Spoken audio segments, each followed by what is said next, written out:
guys, and welcome back to another episode of J-Play.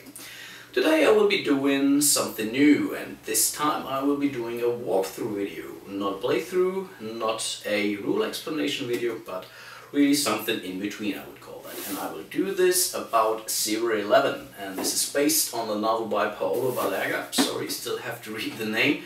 And yeah, thematically Therion plays a big part in that, so it's also written fat here, Therion.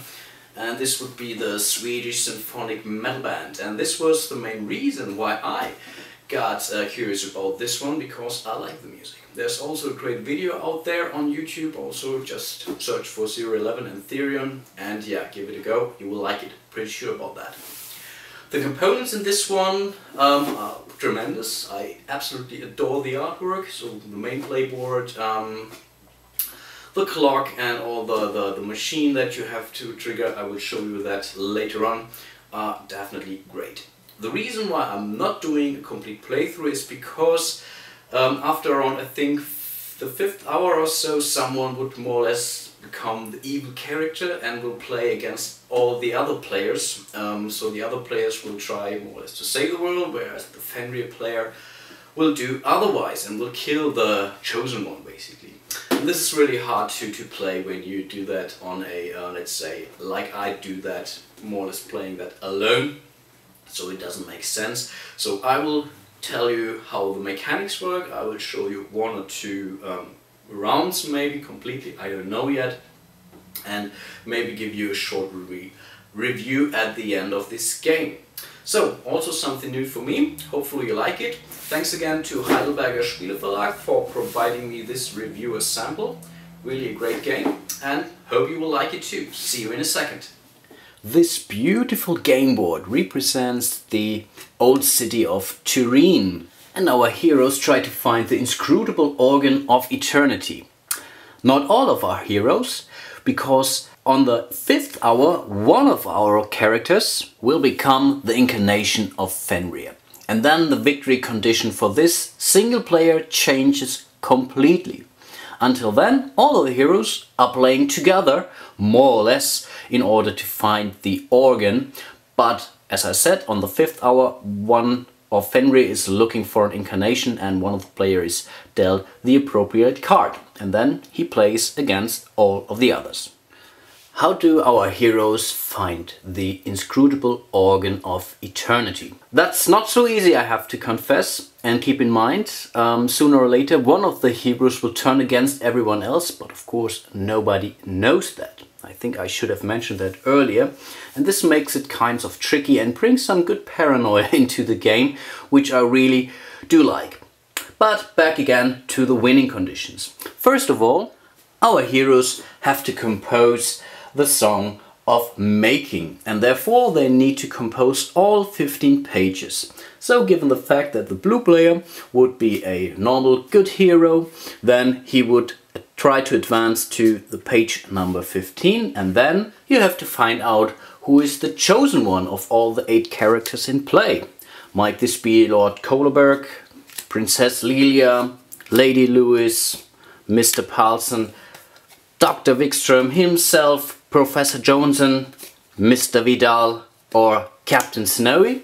That's basically something they will try to find out. You also need to find the location of the inscrutable organ of eternity.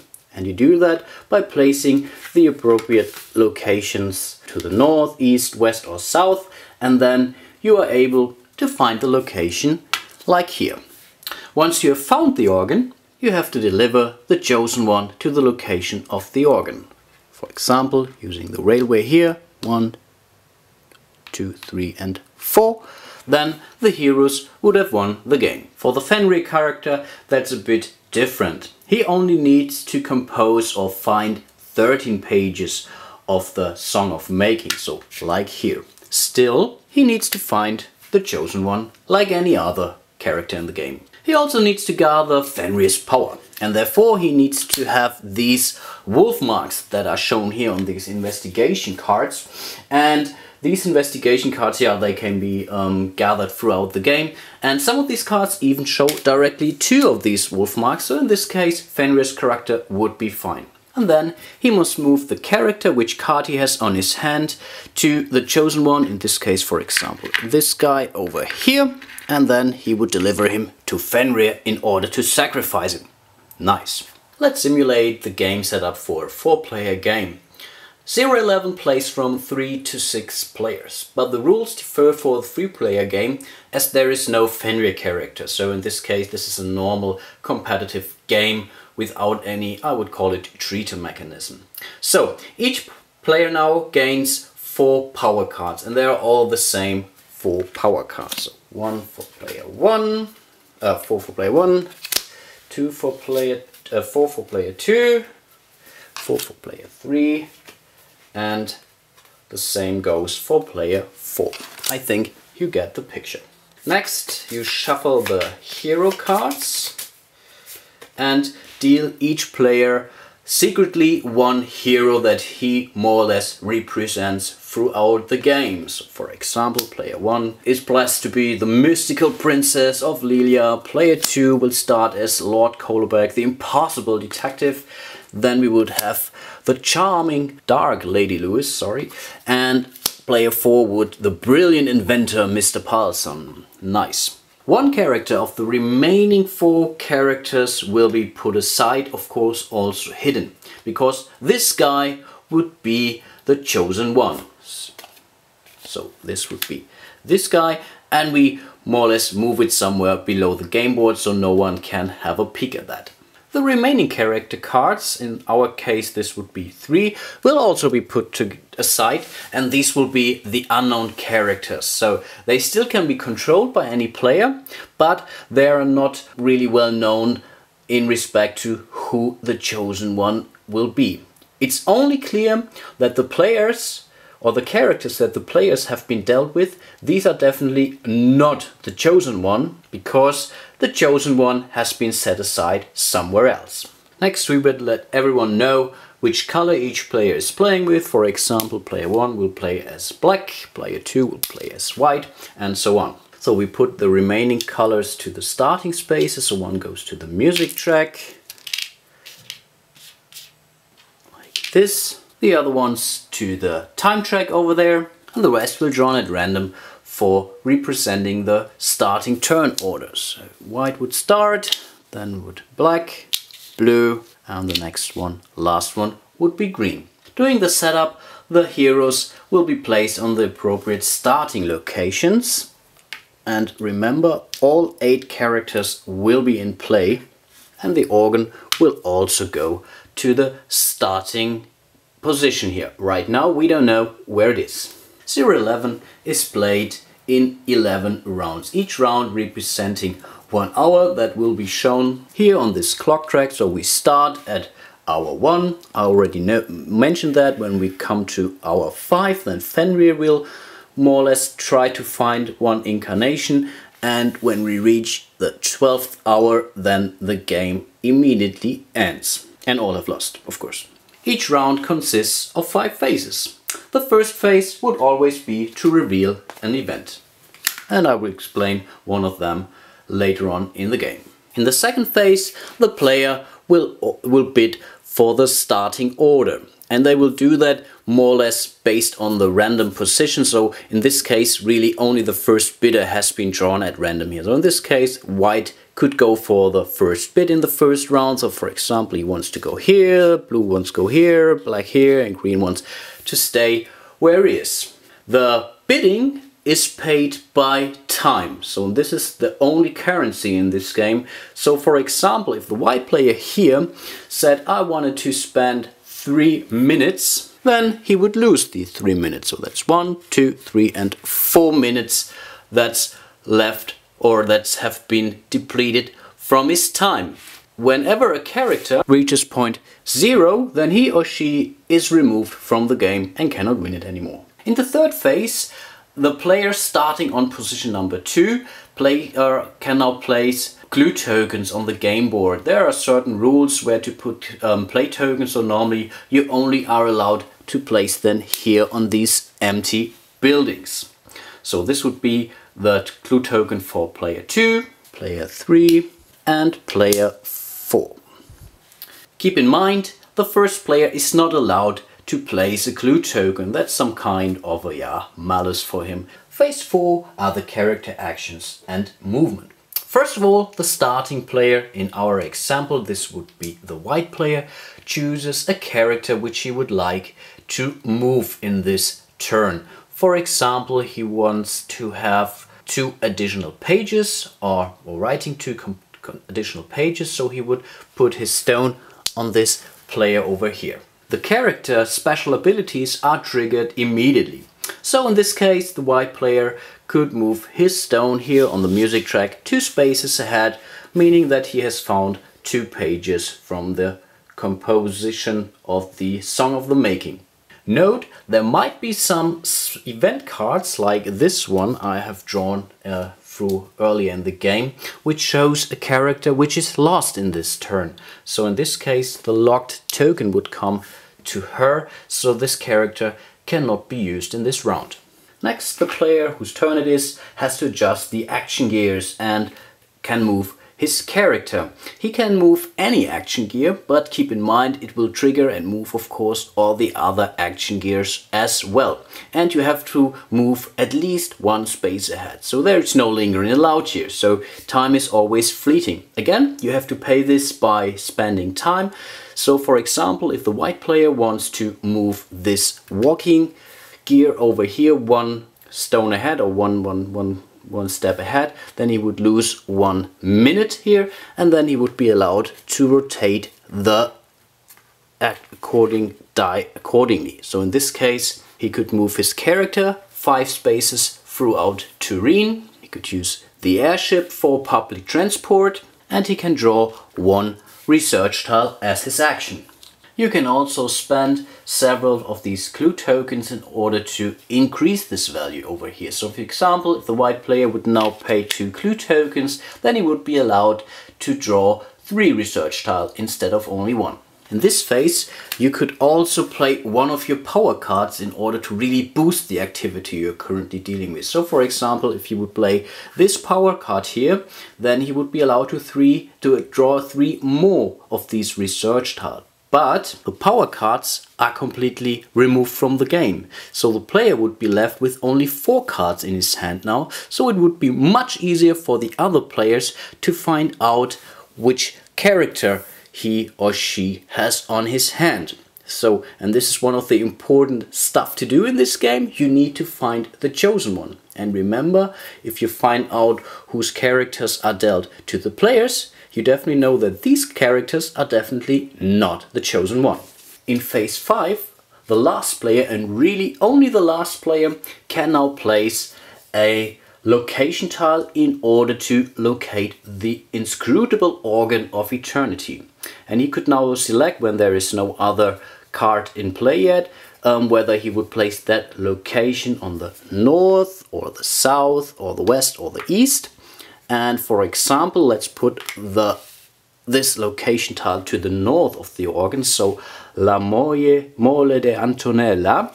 This would mean that this location is to the north of the organ. So that means basically that the organ has to be somewhere south to this line, which is definitely already a good start for the player characters to deal with. As a reward for placing a location tile, you would be allowed now to gain 1 clue token, and you would also receive 2 time points back to your reserve, 1 and 2.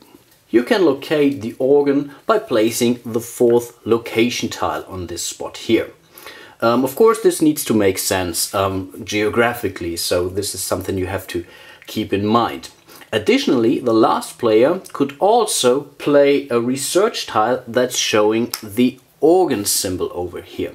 In this case, he could also place the organ correctly according to the locations that aren't depicted here, and then he would also receive 3 time points as a reward. Let's play a round of 0-11. First thing to do, we would need to draw an event card. So we take this one. The event cards having different patterns. I think there are 11 cards in play, so for each hour there will be 1 random event taking place. Let's start this by going top to bottom. The first thing would need here, for example, the last player in the turn order would receive 3 of these research tiles. The second symbol shows that Princess Lilia will be locked for this turn. So we put the locked token on her symbol here.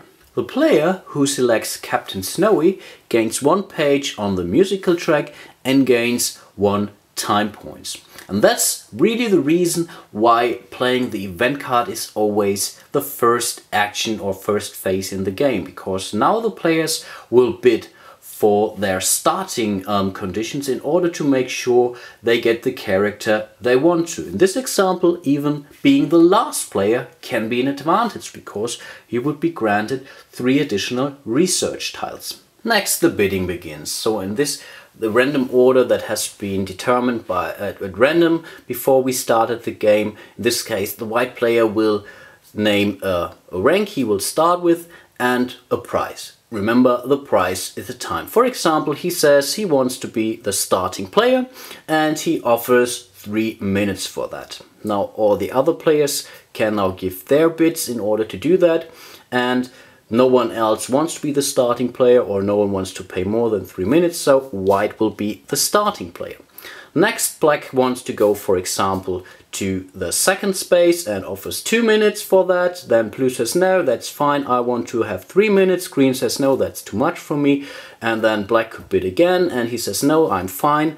So blue will be the second space. Then black will offer again maybe 2 minutes for the third space.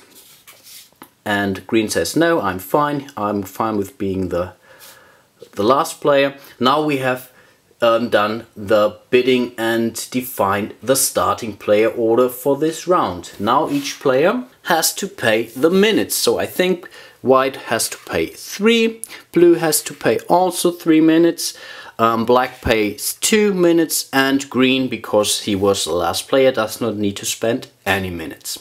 Next, players 2 to 4 places the clue tokens. So this one goes here, maybe one goes here, and one goes here. Remember, the starting player is not allowed to place a clue token. Next we come to the character actions and movement. So first of all, the starting player will choose a character, and I think he will go for Captain Snowy, because the event card tells him that he would be allowed now to gain +1 page and +1 time bonus. So let's do that. So white advances 1 step here on the musical track and also would regain 2 additional minutes, which is nice. Additionally, the special ability of Captain Snowy allows you to move 3 more spaces on the game board for your chosen character, in this case Captain Snowy. Next, he has to move the action gear at least 1 space ahead. And I think as he wants to use the public transport for the air transport, he wants to move the walking gear only 1 space in this direction. So he would be allowed now to move 5 spaces. Still, he has to pay a minute, because that's how you pay here for the turning the action gear. And now he could take the according player action. Next, he could move his character, and this would be in this turn Captain Snowy, because he has chosen him. So in this case he could move 5 spaces on the map by foot. Remember, Captain Snowy allows you to move 3 additional spaces. Also, he's allowed to use the air transport in this turn for Captain Snowy. So let's do that. So for once he can walk up to 8 fields. So for example here that would be 1, 2 and 3. He is not allowed to move diagonally. And next he can use the air transport here to go here. This is basically does not count as a move. And then he still has 5 more spaces to go. So in this case he would go here, 4 and 5, and would land on this field here to gain the clue token, which he directly takes into his possession. He could also move ahead, so you don't have to stop your movement on a field where a clue token is. So for example, he still has 3 more fields to go, so in this case he might decide to go here to the whale ray for a later turn.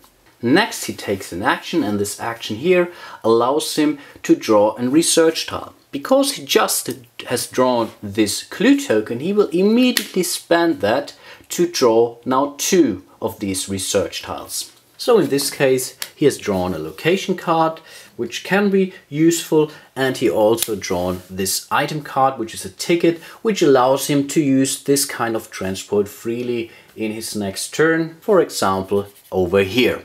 He could still play one of his power cards or directly use one of his items over here, but of course right now this does not make any sense. Now blue player chooses a character, and I think he will go here, and this special ability would allow him to investigate 2 cards from any player's hand or check up to 2 cards from the unknown character stack. In this case he decides to draw 2 cards from the black player, for example. So he would draw this card, for example, and only can look at it secretly, so this does not show a character. Additionally he draws maybe this card, and here he was lucky. So he found out that black player is more or less Lord Koloberg over here. So he makes a note, black is Lord Koloberg. So he knows for sure that black or Lord Koloberg cannot be the chosen one.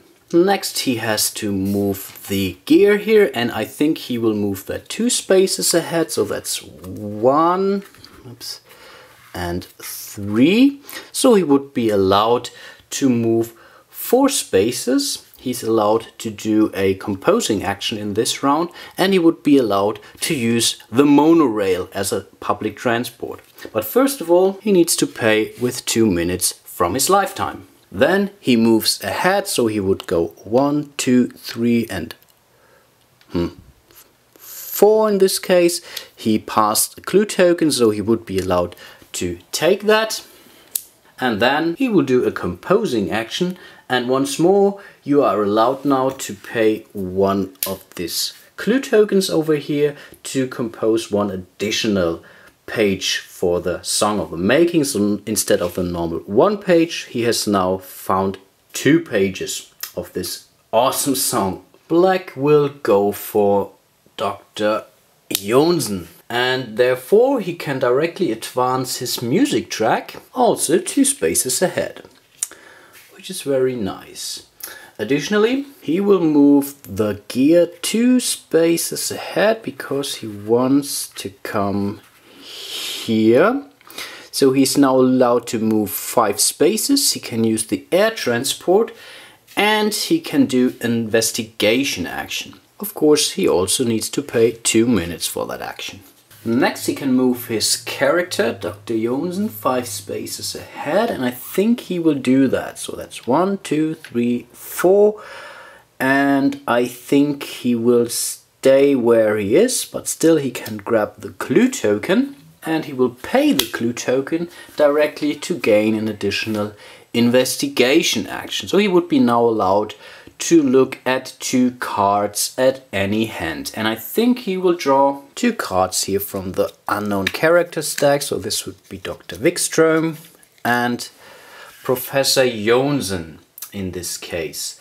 So he now knows, the black player knows, that these 2 are not the chosen one, which he will note on his personal notepads. Professor Jonsen and Dr.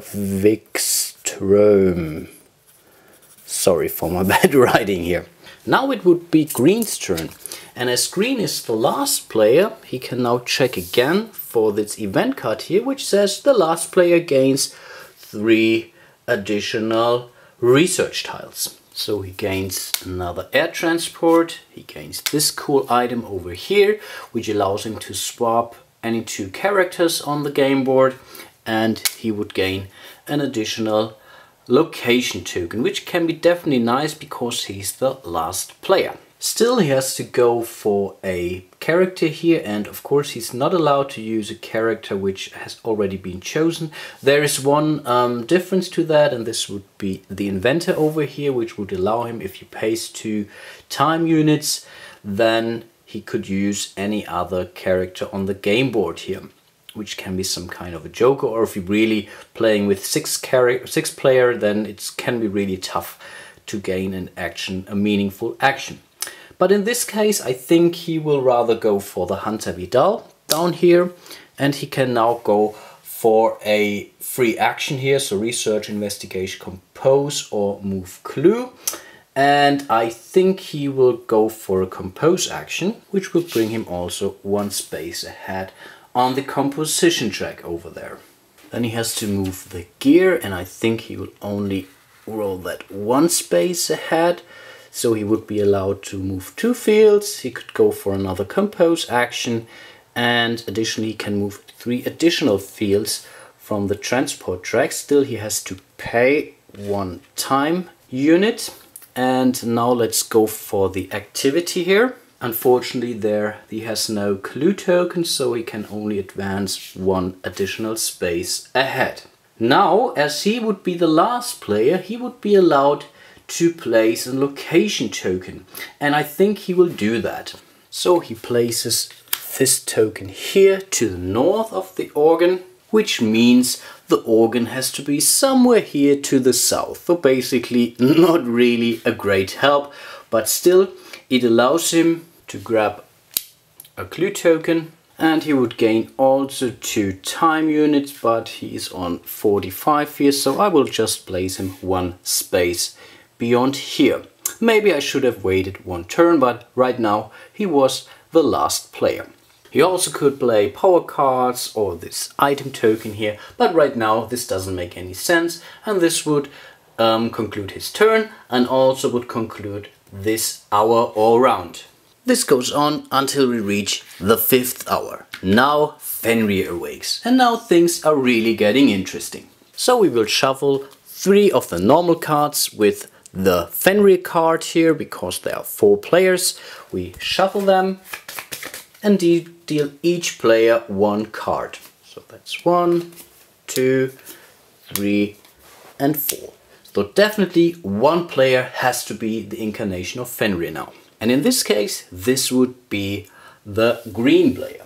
So up to now, he should have hopefully gathered some of these wolf marks, which I showed you earlier. Something like this. So this is definitely something he should keep. And he needs 2 of them in order to win the game. And I also explained to you that he also needs to have at least 13 pages found for this Song of Making. And this is some kind of an advantage, because all the other players need 15 pages. At some point, all the players should know who the chosen one is. In this case, this would be Mr. Vidal. Of course, this is not allowed to tell anyone. Of course, it wouldn't make any sense, because you still want to win the game on your own. So this is not a semi-cooperative game. Still, everyone is playing for him or herself. Sooner or later, the black player has managed to place the last location track. So in this case, he would still gain his normal bonus for that. So for once, this clue token, and also 2 time units back. Then he has to place the organ somewhere between these corner locations, and this could, for example, be here. For placing the organ, he also gains 3 additional time units, 1, 2 and 3. Next, the Fenrir player will try to move his player, or the player he controls, so Mr. Paulson, here to the field of Mr. Vidal. You have to prove that Mr. Vidal is the chosen one. So if you are wrong and this is not the chosen one, then you immediately lose the game for yourself. You have to reveal that you have 2 of these wolf marks over there, and everyone should see that you have sufficient pages found of the Song of the Making. In this case, the green player who controlled Mr. Paulson has won the game Of course, he needs to declare that victory. Really, this is something when it's your turn, then you really have to say, okay, hey guys, in this round, I will declare my victory. And then you have to prove and show that you can make it. If the hero character wants to win the game, then he has to have at least, or he has to have 15 pages. So for example, black would end up here. The organ is placed, and he did that during his last turn, for example. Next, he then would also need to declare his victory, so he needs to check if he really knows who the chosen one is. He calls the name out loud, then he checks secretly if he is right. If he's not right, then he just puts the card flip down back to the bottom of the board or so, and also has lost the game. But considering he knows who the chosen one is, the last thing he then needs to do is to move the chosen one 1, 2, 3 spaces to the location of the organ.